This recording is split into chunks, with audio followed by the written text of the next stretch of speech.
Thank you, Ambassador. Thank you for hosting us tonight, and please convey my deepest gratitude to His Majesty King Felipe VI. And thank you all, friends and colleagues and staff members. Thank you all for joining me this evening. To receive the Order of Isabella the Catholic from the Kingdom of Spain is an extraordinary honor, and I accept it with humility and gratitude for the people who made this work possible.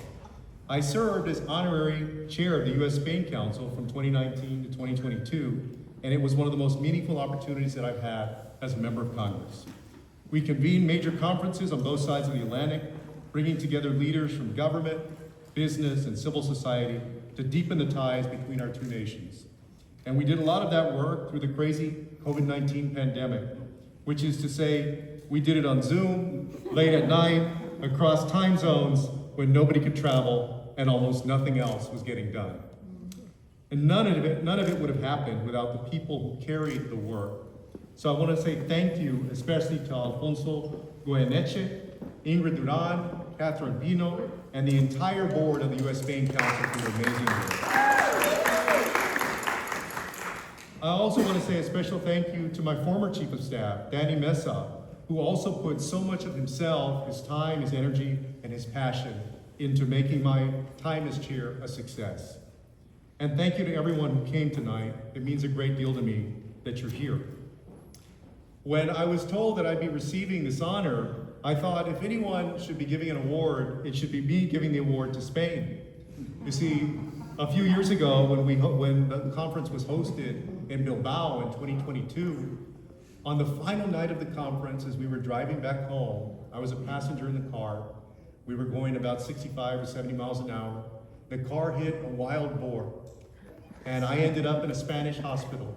It sounds like an unfortunate story, but it has a good ending. That was where they diagnosed me with neuroendocrine cancer, something that I'm sure that I would not have caught but for that fortuitous night. And when I got to the hospital, they asked me my name, but by the time I left the hospital, they never even asked for my address. Nobody ever presented me a bill for any of that medical work. And it was truly a life-saving night. So thank you so much to the people of Bilbao and the people of Spain for literally helping to save my life.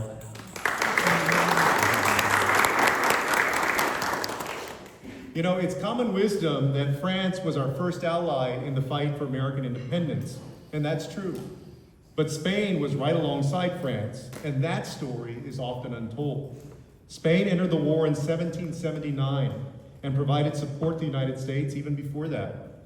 Spanish forces fought British armies on the Gulf Coast and helped the United States secure our independence. That is part of the founding story of the United States, and it deserves to be told and recognized more often. The history runs through my own city as well. The city of San Antonio was founded by Spain in 1718. The missions are still there. The street names are still there. There are now more native Spanish speakers in the United States than in Spain itself. And the Hispanic community in this country, which I had the honor of representing as chair of the Congressional Hispanic Caucus in 2019 and 2020, is part of a community that stretches from Minnesota to Chile, and Spain is part of that. This history, of course, is complicated, and there are certainly painful chapters to it. We can't forget that. But today, what has emerged on the other side of it is a shared community that crosses oceans and borders, that speaks a common language, and that has shaped the modern world. And that community is real. Spain today is a dynamic, modern country at the forefront of some of the most important questions that Europe and the world face. Spain is a global leader on climate change and renewable energy.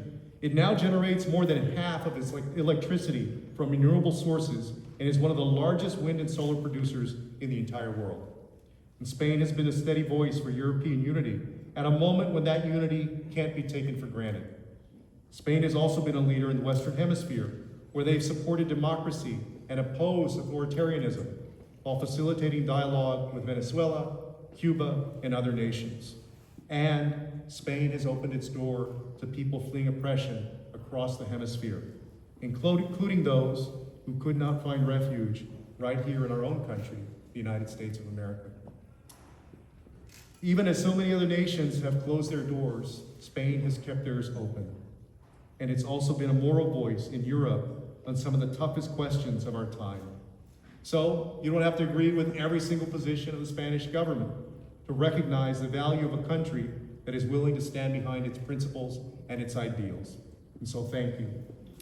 And so tonight, I accept this honor with real gratitude to His Majesty the King, to the Ambassador, to the people who worked alongside me, and to a country that has given the United States more than it usually gets credit for.